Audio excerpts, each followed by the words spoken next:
ngon nhiệt chung mình một tỏi ồ nhìn hoa yêu chung mày chẳng hổ mình đi Hà Nội đi bia u nom tòng nếu bữa mày Việt Nam hun xây dựng khai nếu bữa chọn điểm như này là chúng mày chẳng hỏi bia này mình chiều tụ y chiều tiêu điểm như nó in hoa này bữa miền mùa bữa tụ mảng nom video nó sẽ mày bữa sẽ chung tụ khi tụ chạm nhung đi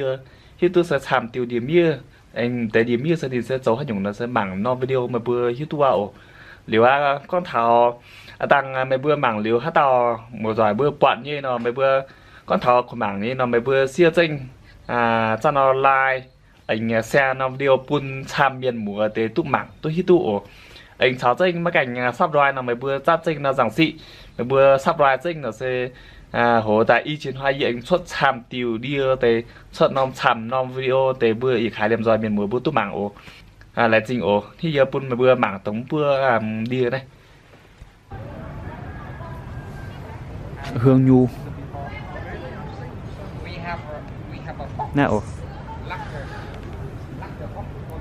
nhìn hoa này giờ thô biển đào chiều tập bùi hít tụ bữa mảng chiên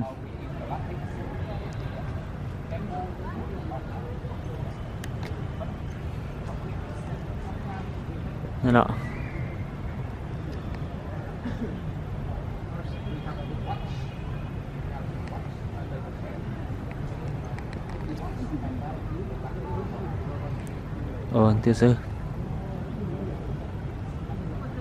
tiêu sơ hương nhu lọ tham bữa có muôn nó thải bữa có muôn sao bữa nón tiêu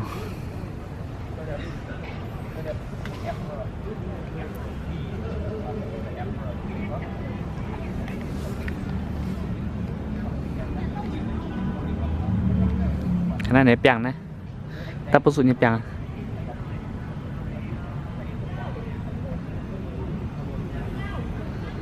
này xạ đen ở miền mùa tiêu sơ xạ đen đó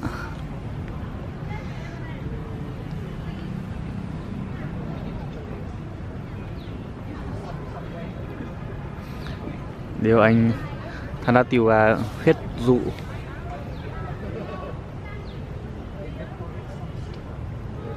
này ồ huyết dụ sẽ tống tiêu này xị tiêu này hết bùa mảng tiêu này tiêu CTC tạo bữa bữa hà bữa lô xuất giam nó phải tạo bút bánh hút phải bữa nóng tiêu đây mà chăm anh tiêu nên tiêu sẽ bữa con cầm chai phát phải bữa sợ luôn này thành bữa bút hà bữa chia má bùi sẽ bữa nóng tiêu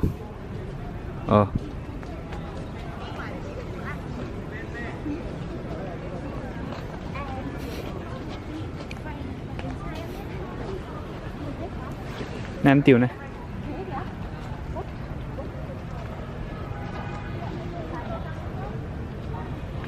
sò huyết này ồ bữa khai bữa chỗ chuyện đồng bữa chia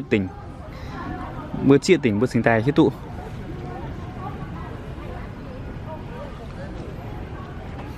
anh chiến đâu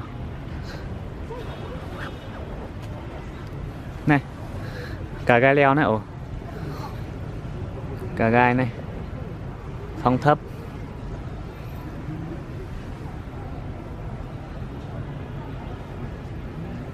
này toàn hai giờ mày video giờ chiều pun bữa khai một tỏi bữa mảng quá ní này nhìn là cho mà tu chiên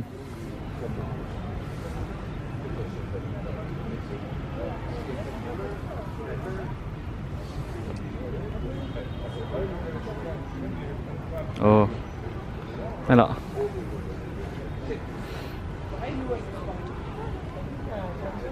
yếm mè mè chả hổ chiếu chăm đó này rẻ quạt ho viêm họng rẻ quạt sẽ tốn tiểu hết tốn hai chiếu bữa khai một tỏi bữa mảng nè này tiểu này rẻ quạt này nhìn thang nhìn như hay là nó quạt nó ní thang bưa khoai tại bưa quẩn làng nó này.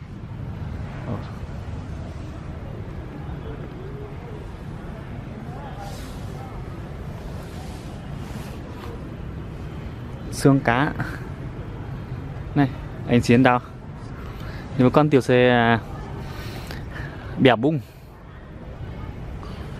nên tiểu bẻ bung sân tiểu này để khai mấy bữa mảng chiên bữa sinh tại chia tụ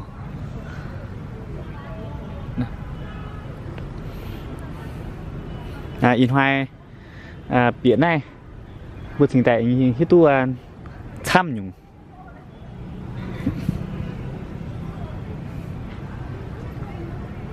nem tiểu này chè vàng tiểu sơ trà này bữa mảng chiên mảng chiên bữa chia chiên tệ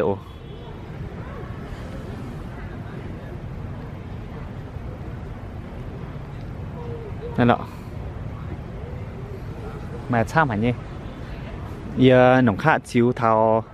dành tập buôn bữa khai một tỏi bữa hít tụ này để xe tập sụ con nhỉ nhìn như piêu ní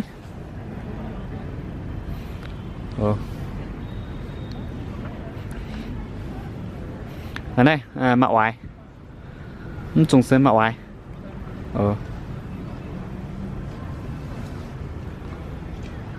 anh chấm tiểu này sành phong dâu sành phong này bùa mảng này đi sành phong anh chiến đâu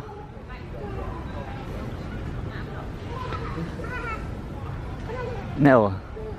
tiểu ý dĩ xin để sẽ trốn tới bảnh có sẽ mắt đến tiểu với miệng mùa nhìn như quan này này quan này thằng của mẹ nó bữa suốt tại bữa nhìn suốt tại bữa lẩu chún tại điều tăng bữa như cang nó thái bữa cháu chiềm thái bữa lọ tuần hay như mày video yêu con nhỉ bữa tốn tiểu này lọ xà này nhiệt tiểu địa chùn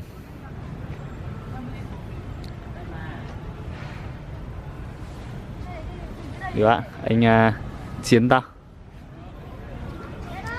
giờ nóng khai giờ chiều thao dành mi nem tiểu xe giờ quay tiểu xe quay giờ quay tổng với tiểu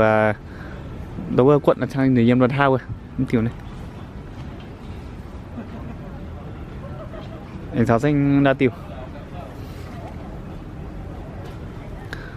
này vòng nem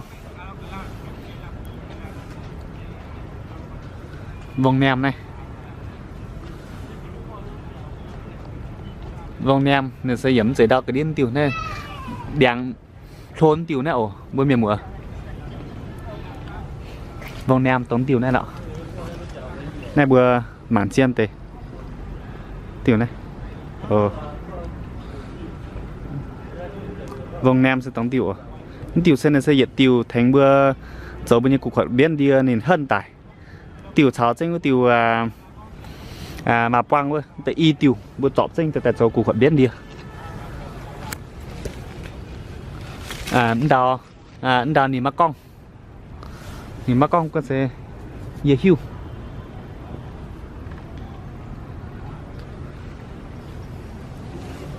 điều anh chiến đâu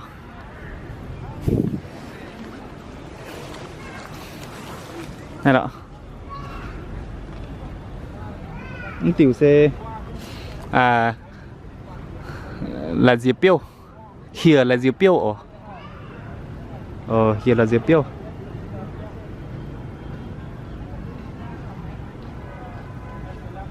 chọn tế xe xài đất nên tế cây xài đất này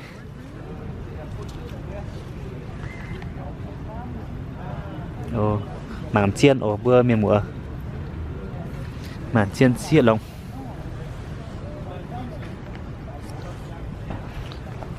Anh chào sinh đạt này.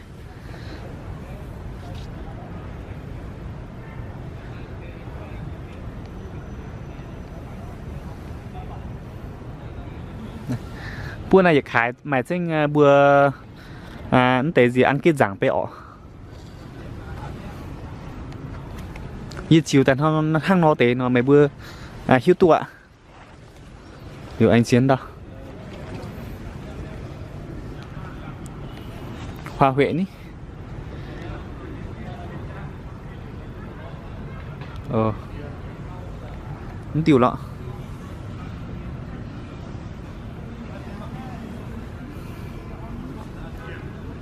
Này. Kim ngân đấy ở miền bữa.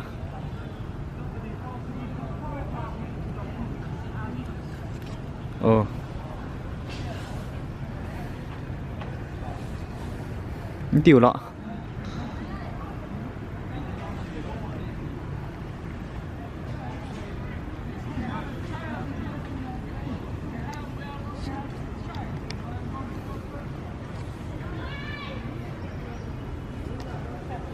Tiêu nên mùa mình tưới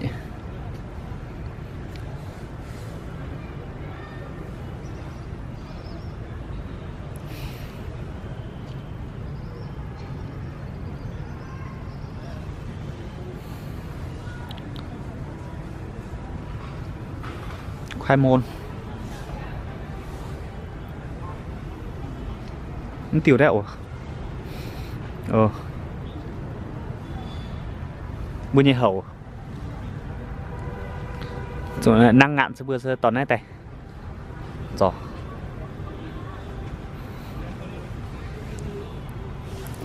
anh chiếm đau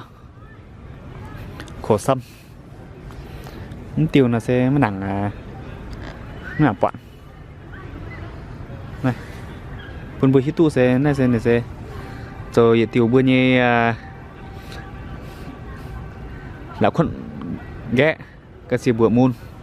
khổ sâm chiếm đau này tiểu sẽ hiểu dầu hẹ này ở bữa khái miền bữa bữa rồi màn chiên nó video này sẽ chiều rảnh tống bữa đi tại bữa mảng bữa hưu tống này tế này ở nó sẽ hiểu dầu hẹ anh chiếm đâu đâu xài đất tiểu này xài đất rồi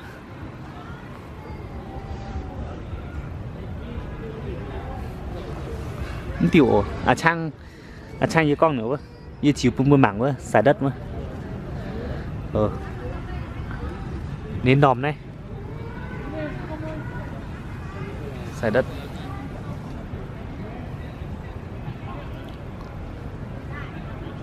chung hiểu tôi là sơ dĩnh ạ nó cần nhiều em mày đó tiêu này bữa mảng chiên tiêu sẽ hương nhu tệ với tiêu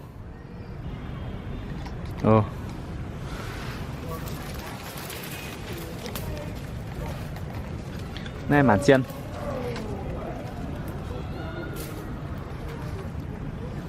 đấy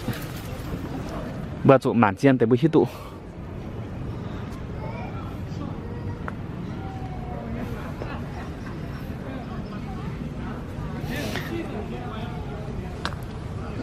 điều này giờ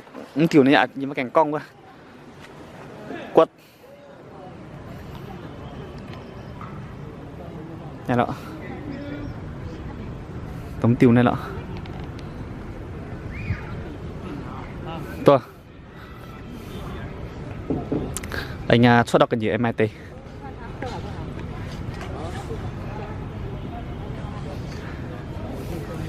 nha đại mai tê ọ đâu á cần gì quá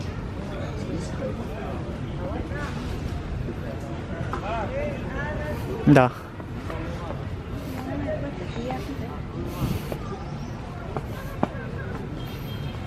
này không tiểu này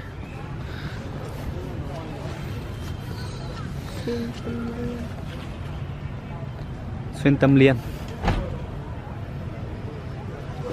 không tiểu này ở bữa mảng chiên tê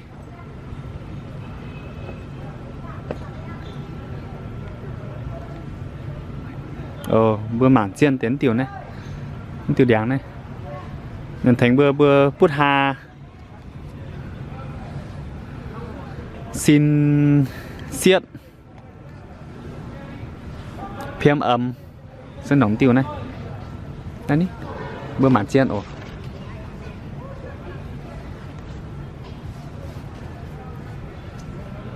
được ạ anh chiếm đâu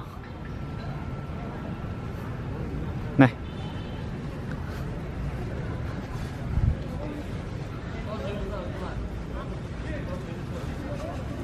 tai tượng đỏ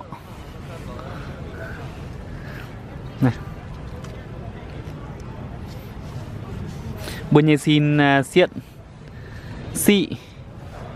nhé bút bồng bia sân nóng tiêu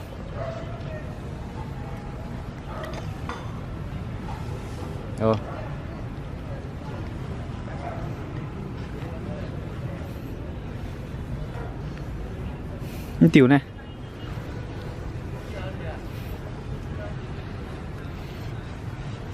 tiểu sân này như nòm bữa tà tay nhàn tức bấn như ổn tiêu à sung nên tiểu này cây sung nhìn thành bữa tao miền xin miền dùng liều cùng bữa má mày nhỏ cao hấp sẽ bữa tón tiểu tay cháu rất bút trong này cháu danh bữa bút giáo bông môn này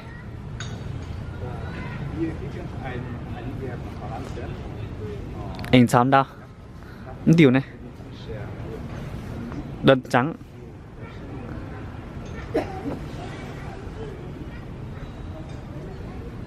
tiểu mi này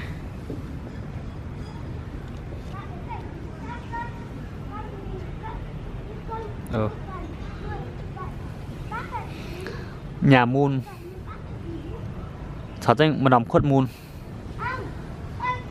tiểu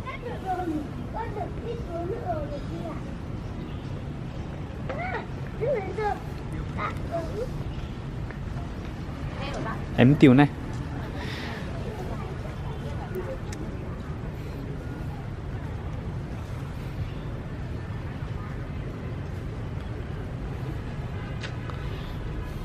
này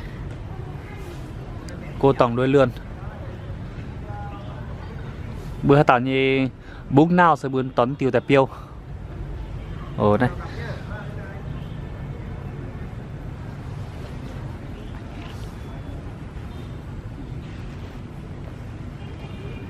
anh chiến đao chắn tiểu sơ xa nhân này miền mùa toại tế này mấy cảnh mày video yên chiếu bữa mùa toại bữa mặt bữa hi tuân tiểu sơ xa nhân xa nhân này sẽ thành bữa nó tế